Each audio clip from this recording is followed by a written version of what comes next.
Hello દોસ્તો, કેમ છો? તો સ્વાગત છે મારા નવા વિડીયોમાં. તો કાલે અને પરમ દિવસે ઇતિહાસ અને ભૂગોળની ચર્ચા કરી હતી, જેમાં મોસ્ટ આઈએમપી ક્વેશ્ચનો હતા. કોન્સ્ટેબલ, તલાટી અને જુનિયર ક્લાર્કના જે અગાઉ લેવાયેલી એક્ઝામ હતી, જે વિધાનવાળા એક્ઝામ જે હસમુખભાઈ સાહેબ પટેલ છે આપણા, એમને લીધેલી હતી. તો એના મેં ક્વેશ્ચનો મોસ્ટ આઈએમપી કાઢ્યા હતા. તો હવે આજે છે બંધારણનો વાળો, બંધારણ સબ્જેક્ટ છે એના મેં આઈએમપી કાઢ્યા છે. એમાં જે 3 એક્ઝામમાં પૂછાયેલા ક્વેશ્ચનો છે, જે રિપીટ થતા હોય વારંવાર, જે ટોપિક 2-3 વાર પૂછાઈ ગયેલા હોય અને 3 એક્ઝામમાં મર્જ થતા હોય એવા ક્વેશ્ચનો મેં નીકાળ્યા છે. તો તમે જોઈ શકો છો. અને જેને લોકોએ ના જોયા હોય એ ઇતિહાસ અને ભૂગોળના જે આઈએમપી પ્રશ્નો મેં જે ટોપિક ચોઈસ કર્યા છે એ જોઈ લેજો અને પછી બંધારણનું જોજો, એટલે તમને પણ ખબર પડી જશે. તો ચલો ખોટો ટાઈમ વેસ્ટ કર્યા વગર આપણે બંધારણનો જે સબ્જેક્ટ છે એના ટોપિક વિશે ચર્ચા કરીએ. દોસ્તો, આ છે ઇતિહાસનું તો પૂરું થઈ ગયું છે. આ છે ભૂગોળનું પણ પૂરું થઈ ગયું. અને આજે છે બંધારણનો વારો.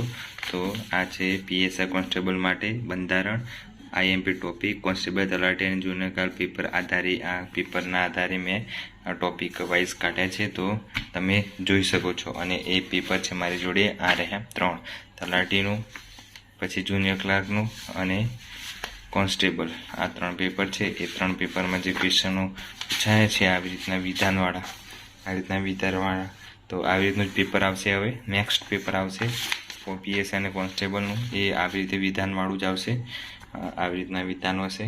હા, તો આવી રીતના જે ક્વેશ્ચનો પૂછાયા હતા, 3 પેપર છે મારી જોડે. તો એ રીતનું મેં બંધારણના ક્વેશ્ચન કાઢ્યા છે, તો તમે જોઈ શકો છો. તો ચલો ચાલુ કરીએ ક્વેશ્ચનો. તો પહેલું છે આમુખ કરી દેવાનું. આમુખના ક્વેશ્ચનો બહુ હતા, બહુ મતલબ 3 પેપરમાં આમુખના ક્વેશ્ચનો હતા. પછી મૂળભૂત અધિકારો આઈએમપી 3 પેપરમાં 2 ક્વેશ્ચનો, એટલે 3 પેપરમાં 2 ક્વેશ્ચનો મૂળભૂત અધિકારોના હતા. એટલે મૂળભૂત અધિકાર છે એ ખાસ કરી લો, એટલા માટે મેં બાજુમાં આઈએમપી લખ્યું છે.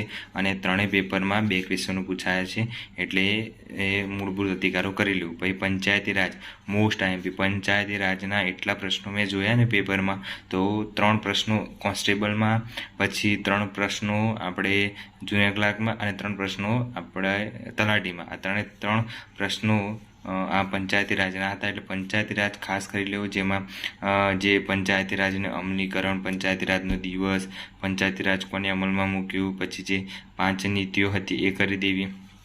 પછી મૂળભૂત ફરજો 2 પેપરમાં પૂછાયા હતા, કોન્સ્ટેબલ અને જુનિયર ક્લાર્ક બંનેમાં મૂળભૂત ફરજોનું ક્વેશ્ચન હતું, તો મૂળભૂત ફરજો પણ કરી લેવી. પછી રાજનીતિના માર્ગદર્શક સિદ્ધાંત, એ પણ આઈએમપી છે, તો એ પણ કરી લેવું. પછી સર્વોચ્ચ અદાલત, વડી અદાલત, જેટલી બી અદાલતો આવતી હોય એ કરી લેવી, સર્વોચ્ચ અદાલત અને વડી અદાલત, બરાબર. પછી જે સંસદ ખાસ કરી લેવું, સંસદના બી ક્વેશ્ચનો હતા. લાયકાત, રાજ્યસભા અને લોકસભા, આ 3 કરી લેવું. જેમાં સંસદની લાયકાતમાં જે સભ્યો હોય, સંસદની લાયકાત કેટલી હોય એ. પછી રાજ્યસભા, પછી લોકસભા. ચૂંટણી પંચ, તો ચૂંટણી પંચ કરી લેવું. ચૂંટણી પંચના ક્વેશ્ચનો હતા.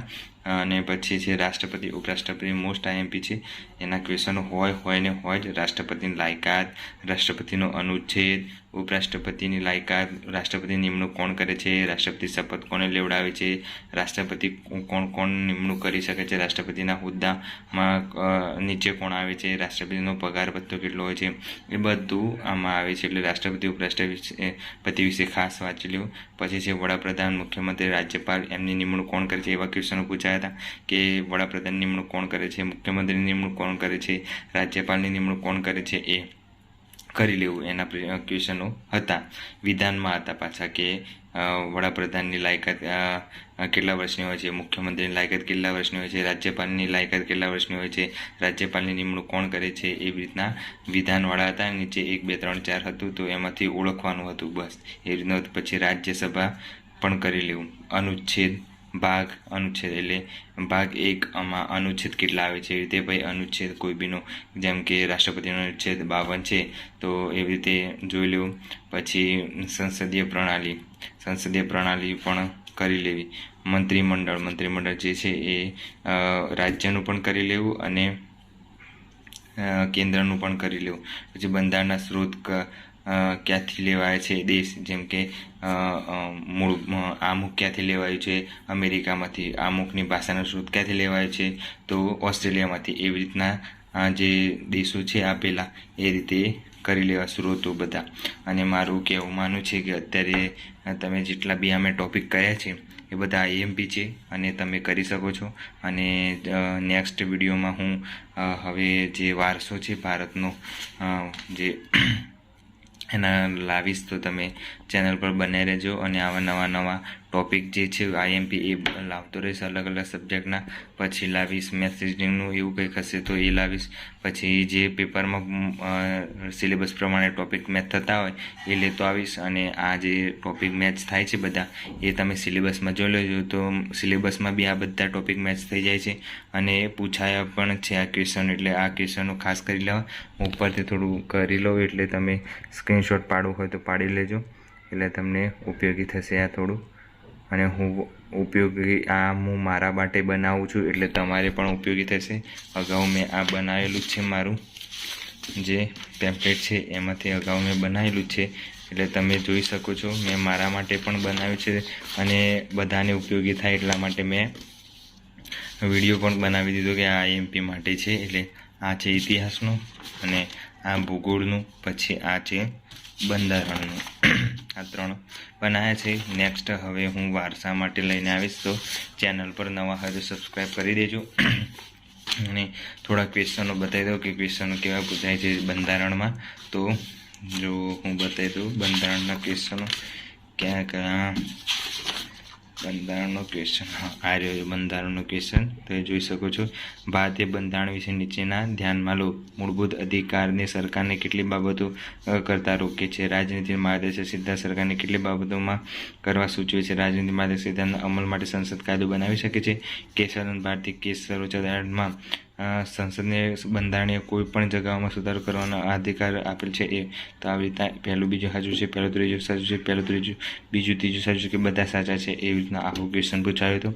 પછી આ જો પંચાયતી રાજ મેં કીધું હતું ને એવી રીતે, તો પંચાયતી રાજના ક્વેશ્ચનો 2-3 પ્રશ્નો છે, તો ખાસ કરી લેવું પંચાયતી રાજ.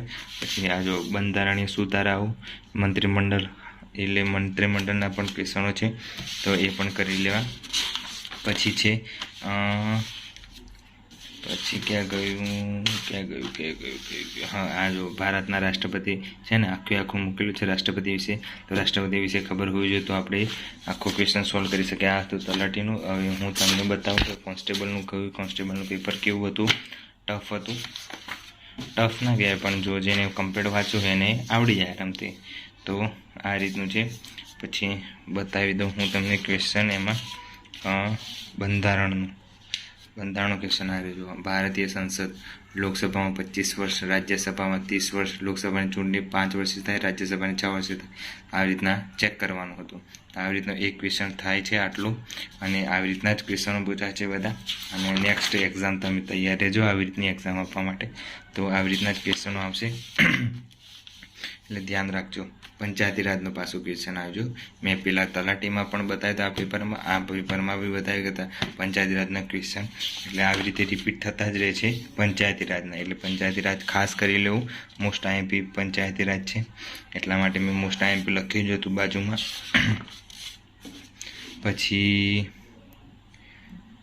પછી ક્યાં ગયો એવી રીતના છે બધા. તો ક્વેશ્ચનો આ જો. ભારતના રાષ્ટ્રપતિ અને ઉપરાષ્ટ્રપતિની ચૂંટણી નીચેના ધ્યાનમાં લો. 1, 2, 3 આ રીતના ક્વેશ્ચનો પૂછાય છે, તો તમે જોઈ શકો છો. બધા દેખાડવા જઈશ તો લાંબો થઈ જશે વિડીયો, અને પછી કોઈ જોતું નથી અને કોઈને ઇન્ટરેસ્ટ રહેતો નથી. તો દોસ્તો આ હતું આપણે બંધારણનો સબ્જેક્ટ હતો જે પૂરો થઈ ગયો. અને હવે વારસો બાકી રહ્યો છે, તો વારસા માટે આપણે કાલે લાવીશું. તો ચેનલ પર નવા હોય તો સબસ્ક્રાઈબ કરી દેજો, શેર કરી દેજો, અને ખબર ના પડે તો કોમેન્ટ કરી દેજો. અને જેમને જરૂર હોય તો એમને હું મોકલી દઈશ. તો મેસેજ કરી દેજો મને ઇન્સ્ટાગ્રામ ઉપર, તો હું મોકલી દઈશ. અને બીજું શું હતું કે જે લોકોને નવા તૈયારી કરતા હોય એ લોકોને કંઈ ખબર ના હોય તો મેં વિડીયો આગળના બનાવ્યા જ છે બુક લિસ્ટ માટે, તો એ પણ જોઈ લેજો કોન્સ્ટેબલ અને પીએસઆઈ માટે. અને આગળ ઇતિહાસ અને ભૂગોળના મેં મૂકી દીધા છે વિડીયો, તો એ પણ જોઈ લેજો. તો એમાં પણ આઈએમપી મૂકેલા છે, એટલે આવી રીતે તમે તૈયારી કરી શકો છો. અને આગળની હવે રનિંગ આવી જશે 11મા મહિનામાં. પછી પહેલા મહિના પીએસઆઈની એક્ઝામ હશે, અને પછી કોન્સ્ટેબલની એક્ઝામ હશે ફેબ્રુઆરીમાં. એટલે કોન્સ્ટેબલમાં કંઈ વધારે વાર નહીં લાગે, એક જ પેપર લેવાનું છે. એટલે પીએસઆઈમાં 2 પેપર લેવાના છે એટલે થોડી વાર લાગી શકે છે એના રિઝલ્ટની, એટલે વાંધો નહીં. બાકી આજે આટલું જ હતું. અને જો ચેનલ પર નવા આવે તો લાઈક કરો, શેર કરો, સબસ્ક્રાઈબ કરો, અને જે લોકો તૈયારી કરતા હોય એમને શેર કરો અને મને સપોર્ટ કરતા રહો. અને થોડુંક સપોર્ટ મળે છે પણ બહુ ધીરે ધીરે મળે છે. થોડું વધારે સપોર્ટ મળે તો આપણે થોડુંક સારું કામ કરી શકીએ. એવી રીતની તમે મને ખાલી મારે કંઈ જોતું નથી, બસ થોડું સપોર્ટ કરતા રહો મને, એટલે હું તમારા માટે સારા ટૉપિક લઈ આવીશ, સારી IMP લઈ આવીશ, એટલે તમને ઉપયોગ થાય. અને હું પણ તૈયારી કરું છું એટલે મને ખ્યાલ હોય કે આવી રીતે આ ટૉપિક કરવા જેવું છે, કેમ કે મેં ઘણા સમયથી મતલબ 2-3 વર્ષથી હું તૈયારી કરું છું. કઈ પોલીસ ભરતીમાં થોડા માર્ક્સ માટે રહી ગયો હતો એટલે મને ખબર છે. અને કેવી રીતની તૈયારી કરવી એના માટે મેં મેપ બનાવી રાખ્યું છે. તો તમને નવા વિડીયોમાં આવી રીતે જાણવા મળતું રહેશે. તો ચેનલને સબસ્ક્રાઈબ કરી દેજો અને મળીએ નવા બ્લોગમાં. Bye bye, take care.